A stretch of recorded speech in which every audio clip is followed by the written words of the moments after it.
ፕሬዝዳንት ዶናልድ ትራምፕ በጦር መንግስታትን ከማንበርከክ ውጪ ድርድር አስገዳጅ አማራጭ መሆኑን የተረዱት በመካከለኛው ምስራቅ ለዛውም በኢራን ላይ መሆኑን ዓለም ልታሰላስለው ግድ ብሏታል በሚል የፖለቲካ ተንታኞች ሀሳባቸውን ያስቀምጣሉ። አሜሪካ ሀሳቧን ሳታጠቃልል በመንግስታቱ ድርጅት ግዙፍ መድረኮች ላይ ቀድመው በጭብጨባ በማጀብ የሚታወቁት የምዕራቡ ዓለም የዋሽንግተን አጋሮችም በሄድ መለስ አቋምም ቢሆን ቴህራን ጋር ከመፋለም በዲፕሎማሲ ጊዜ መግዛትን ታሳቢ ያደረጉበት የዓለም ፖለቲካዊ አዲስ የለውጥ ትልምና አጋጣሚ እየሆነ መጥቷል። የፕሬዝዳንት ዶናልድ ትራምፕን የሁለትዮሽ የራስ መንገድ ስልት በግፊት ውስጥ እየተደራደሩ ጦርን ማጠናከር ዱዋል ስትራቴጂ ኦፍ ቶክስ ኤንድ ፕሬሽርን የቱርክን ሚዛን የጠበቀ የማዕከላዊነት ዲፕሎማሲን ተርኬ ሰንትራል ሮል ኤንድ ዲፕሎማሲ ታሪካዊ አውድንና የኢራናውያን አቋም ሂስቶሪካል ኮንቴክስት ኤንድ ኢራናውያን ፖስቸር ግምት ውስጥ ያስገባ ብርቱ ድርድርን ያሻል ሲል አልጃዚራ በትንታኔ መልክ ይዞት ብቅ ብሏል። የአያቶላዎቹ ቁልፍ አጋሮች ፑቲንና ሺ ደግሞ በጸጥታው ምክር ቤት ሳይቀር አሜሪካ ከድርጊቷ ትቆጠብ ዘንድ ያሳሰቡበት መድረክና አጀንዳ የሆነ መምጣቱንም ቢሆን አረዳድ ውስጥ ማስገባት ግድ እያለ መጥቷል። ትራምፕ ቢችሉ እንደ ኒኮላስ ማዱሮ አያቶላ አሊ ሀመኒን ከመሃል ቴህራን በፔንታጎን ተፋላሚዎች አጅበው ወደ ኒውዮርኩ ፍርድ ቤት መውሰድ አሊያም በአብዮት አደባባይ ቢችሉ ህዝባቸው ፊት ክብራቸውን ዝቅ ማድረግ ህልማቸውን ብቻ ሳይሆን በተግባር ጀምረውት እንደነበር ለማስታወስ 3 ቀናትን ብቻ ወደ ኋላ ማሰብ በቂ ነው።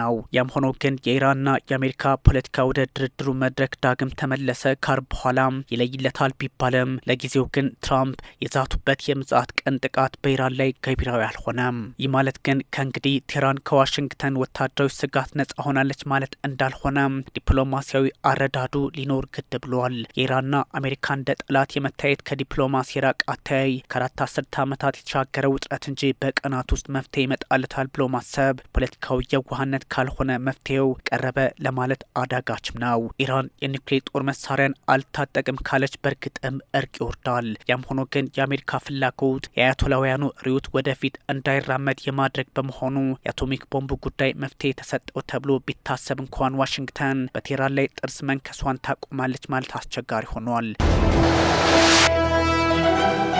ፕሬዝዳንት ዶናልድ ትራምፕ አማራጫቸውን አስፍተው የኢራን ፖለቲካ ወደ ሻሁ ዘመን ለውጠው አሜሪካን ከኢራን ጋር አጓደው የነዳጅ ፖለቲካውን ከሩሲያና ቻይና ቅፍ ያስወጡታል ብሎ ማሰብም እንዲሁ ውስብስቡን አሁናዊ የዓለም ፖለቲካና ኢራንን ብቻ ሳይሆን አጋሮቿን እንዳለመረዳት ተደርጎም ይወሰዳል። ትራምፕ 25 አዳዲስ ቢቱ ቦምብ ጣዮችን ያ ማለት አሜሪካ 21 ቢቱዎች እያሏት ከጥፍ በላይ ለምን አበዙ የሚል ጥያቄ ማስነሳቱ ከ50 ቢሊዮን ዶላር በላይ ስለምን ለማውጣት አሰቡ፣ ትዕዛዙ ከየት መጣ የሚሉ ሀሳቦች በተበራከቱበት አጋጣሚ የኢራኑ የአቶሚክ ኃይል ድርጅት ፕሬዝዳንት መሐመድ ኢስላሚ ቴህራን በቀናት ውስጥ የኢራን አብዮትን በምታስብበት ወቅት 20 ከኒውክሌር ጋር የተገናኙ ስኬቶቿን ይፋ ታደርጋለች ማለታቸው እንዲሁም የፈረንጆቹን የካቲት 14 የእርምጃ ዕለቱን የሚል ትዕዛዝ የኢራኑ ሉል ረዛ ፓህላቪ ጥሪ ማቅረባቸው ጉዳዩን ሌላ መልክ ያሰጠዋል። ያ ማለት ድርድሩ እየተካሄደ አሁንም ጦርነት ሊኖር እንደሚችል ታሳቢ መደረግ አለበት የሚል ፖለቲካዊ ግንዛቤ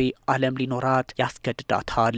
ይህ ሁሉ ስጋት ከተስፋው ባመዘነበት የመካከለኛው ምስራቅ ፖለቲካ ውስጥ የኢራኑ ፕሬዝዳንት ማሱድ ፔዜሽኪያን ዲፕሎማቶች በየአቅጣጫው ተሰማርተው እኩልነት የተሞላበት የተከባበረና ክብርን የጠበቀ ዲፕሎማሲ እንዲሰሩ ወይንም ወደ ድርድር መድረክ አሜሪካን መልሰው እንዲታገሉ መንግስታዊ ትዕዛዝ ከመስጠት ደርሰዋል። ውጥረቱን በዚህ ልክ ማርገብ ተችሏል። እንዲህ አይነቶቹ የድርድር ሂደቶች ግን አሜሪካም ሆነች እስራኤል፣ ኢራንም ሆነች አጋሮቿ ቻይናና ሩሲያ የጦር መሳሪያ ግንባታ ሩጫቸውን ረገብ ያደርጉታል ማለት እንዳልሆነ ለመረዳት ጊዜ የሚወስድ አይሆንም። ይባስ ብሎ በድርድር ሂደት ውስጥ ጊዜ የመግዛት በተመሳሳይ የጦር መሳሪያ ማከማቸቱ ላይ ለማተኮር ሊያግዝ ይችላል የሚል ወታደራዊ ስጋት ያለባቸውም ተበራክተዋል። ያም ሆኖ ግን የተፈራው ሳይሆን መቅረቱ አዎንታዊ የዲፕሎማሲ መንገድን የተከተሉ ፖለቲከኞች በአሜሪካም ሆነ በእስራኤል በኢራንም ሆነ በአጋሮቿ እንዳሉ ጠቋሚ አድርገዋል። አሜሪካ አደገኛውን የጦር እንቅስቃሴ እያደረገች ባለችበት መካከለኛው ምስራቅ ከቦምብ ይልቅ ውይይት እንምረጥ የሚል ፖለቲካዊ ኃላፊነት መውሰድ ዓለምን እንደ መታደግ ይቆጠራል። በለዘብተኛ ፖለቲካቸውና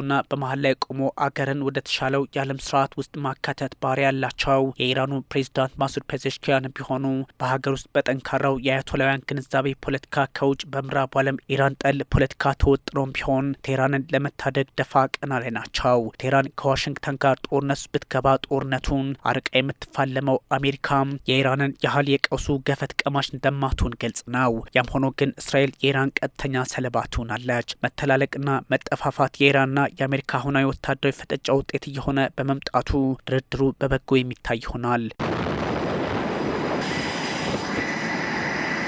በኤዥያ በመካከለኛው ምስራቅ አውሮፓና በአረቡ ዓለም መካከል ያለውን ፖለቲካ ግራ ቀኝ በማየት በማርገብም ሆነ ልክ እንደ ጂኦግራፊያዊ አቀማመጧ የድልድይነት ባህሪን እያሳየች የምትገኘው ቱርክ ዳግም ይህን የድርድር መድረክ ለማስተናገድ እንዲሁም ዋሽንግተንና ቴህራን በጠረጴዛ ዙሪያ እንዲመክሩ ታደርጋለች ተብሎ ይጠበቃል። አሜሪካ ግዙፎቹን የጦር መርከቦች እያስጠጋች ባለበት አጋጣሚ አሁን ደግሞ ሌላ በጎ ዜና እየተሰማ ይገኛል። አሜሪካ ከነገ ዛሬ ጦር በኢራን ላይ ታዘምታለች በሚል ስጋት ላይ የነበረችው ዓለም በባክ ቻናል ዲፕሎማሲ የመካከለኛው ምስራቅ ፖለቲካ ረገብ ብሏል። ባክቻናል ዲፕሎማሲ ህዝባዊ ያልሆነ ሚስጥራዊ ግን የተጠናና ጥንቃቄ የተሞላበት ግንኙነት ሲሆን እጅጉን በጥንቃቄ መያዝ ያለባቸው የፖለቲካ ጉዳይን የሚያደራደር የዲፕሎማሲ ስልትም ነው። በዚህ መንገድ ዋሽንግተንና ቴህራን ወደ ውጥረት ሳይገቡ ቆይተዋል። አሁን ደግሞ ወደ ግልጽ የንደራደር መንገዱን ተከትለውታል። በዚህም የኢራኑ ፕሬዚዳንት ማሱድ ፔዜሽኪያን የውጭ ጉዳይ ሚኒስቴራቸው ስራ እንዲሰራ አዘዋል። ካታር፣ ቱርክ፣ ኦማንና ለመካከለኛው ምስራቅ ፖለቲካ መፍትሄ አምጥታ የማታውቀው ግን አሜሪካ ፖለቲካ ስር የማጠፈው ግብጽ በመጪዎቹ ቀናት ውስጥ በጉዳዩ ላይ ንድፈ ሀሳብ ያቀርባሉ ተብሎ ይጠበቃል። አርብ በኢስታንቡል ቱርክ በመካከለኛው ምስራቅ ልዩ የዶናልድ ትራምፕ አማካሪ ስቲቭ ዊትኮቭና የኢራኑ የውጭ ጉዳይ ሚኒስትር ሰይድ አባስ አራግቺ በኩል ይደረጋል ተብሎም ይጠበቃል። በእርግጥ እንዲህ አይነቶቹን ሪፖርቶች ቴህራንም ሆነች ዋሽንግተን ሀሳብ እንዳልሰጡበት ተነግሯል። የቀጥተኛ ድርድር ላይ የሰነበቱት ባላንጣዎቹ ወደ ቀጥተኛ ድርድር እንደቀደመው ጊዜ ከተመለሱ ቢያንስ መካከለኛው ምስራቃዊ ውጥረቱን ሌላ መልክ ያሰጠዋል ተብሎ ይጠበቃል። ኢራን በ2015 የኒውክሌር ስምምነት ማለትም 5ቱ ቋሚ የጸጥታው ምክር ቤት ሲደመር ጀርመን P5+1 ልክ ለመጓዝ አስባ የኒውክሌር ማብላላት አቅሟን ከ3.64 ያልበለጠ ለማድረግ ብትሞክርም ፕሬዚዳንት ዶናልድ ትራምፕ በ2018 በመጀመሪያው ዙር የስልጣን ዘመናቸው ለቀው ወጥተዋል። በዚህም ኢራን ቀጥተኛ ተደራዳሪ፣ አሜሪካም የተዘዋዋሪ ተደራዳሪ ሆነው እንደቆዩ የሚዘነጋ አይደለም። ከዚህ ጊዜ አንስቶ ደግሞ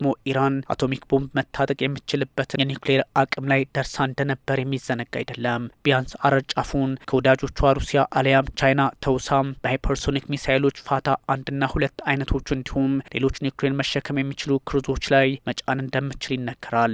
ሰጅል፣ ሸካን፣ ሻሃብ ስሪ፣ ኢማድ፣ ዞልፈቃርና ሀጅ ቃሲም መታጠቋ ችግሩን ያወሳስበዋል። እስራኤልን ብትሆን ይሄኛውን ጉዳይ የምትመለከተው ከኒውክሌር ጦር መሳሪያ አንጻር ነው። የእስራኤል ስጋት ከኢራን አንጻር ኒውክሌር ጦር መሳሪያን ብቻ ሳይሆን በየጊዜው ያደገ የመጣው የሚሳይል ምርት እንደሆነም በግልጽ ተቀምጧል። የኢራኑ የውጭ ጉዳይ ሚኒስትር ሰይድ አባስ አራግቺም ቢሆኑ ከሳውዲ ግብጽና ቱርክ አቻዎቻቸው ጋር በጉዳዮች ላይ መክረዋል። በሌላ በኩል በዚህ ጉዳይ ላይ ሞሳድን ሳይቀር አሰማርታለች በሚል ስጋት ያለባቸው የኢራን ፖለቲከኞች ድርድሩን በተለያየ አቅጣጫ ማየታቸውን ቀጥለዋል። በዛ ላይ የዋይት ሀውስ ፖለቲከኞች ስቲቭ ዊትኮቭ ወደ እስራኤል አቅንተው ከጠቅላይ ሚኒስትር ቤንያሚን ኔታንያሁ ጋር በተለያዩ ጉዳዮች ላይ ይነጋገራሉ፣ ጉዞም ላይ ናቸው የሚል መረጃ ማጋራታቸው ነገስ ምን ሊፈጠር ይችላል የሚለውን ለመገመት አስቸጋሪ አድርገዋል። በዚህ ወቅት ፕሬዚዳንት ዶናልድ ትራምፕ ኢራን ትደራደር፣ ኒውክሌር የሚባል ነገር እርግፍ አድርጋ ትተው ብቸኛው አማራጫቸው ሆኗል። በተለይም ከአሜሪካ ኃይሎች ጋር በቀይ ባህር የጋራ ጦር ልምምድ ያደረገችው እስራኤል ኢራን ከአሜሪካ ጋር የምታደርገውን የኒውክሌር ድርድር በአይነ ቁራኛ ትከታተለዋለች። ቢያንስ 3 የማይጣሱ ፍላጎቶቿን ቴልአቪቭ በጉዳይ ላይ እንዳስቀመጠች ይነገራል። ይህ ደግሞ ስቲቭ ዊትኮቭ ከጠቅላይ ሚኒስትር ቤንያሚን ኔታንያሁ ጋር ሲመካከሩ የሚነሱ ጉዳዮች ናቸው። በእርግጥ ድርድሩ ላይ በርካታ ጥያቄዎች ይነሳሉ። ዋሽንግተንና ቴህራን እስከምን ድረስ ሊደራደሩ ፈቃደኞች ናቸው? በድርድሩ የዓላማ ልዩነታቸው ላይ ያላቸው ግንዛቤ መጥበም ይችላሉ ወይ? እስራኤልስ ብትሆን ምን ሚና ይኖራታል? አደራዳሪ የቀጠናው አገራት እስከምን ድረስ ሚናቸው ሊሆን ይገባል? ቁልፍ ጥያቄዎች ሆነው ይቀጥላሉ። ከዛ ውጭ ደግሞ ያው አርብን መጠበቅ የሚያስገድድ ሆኗል።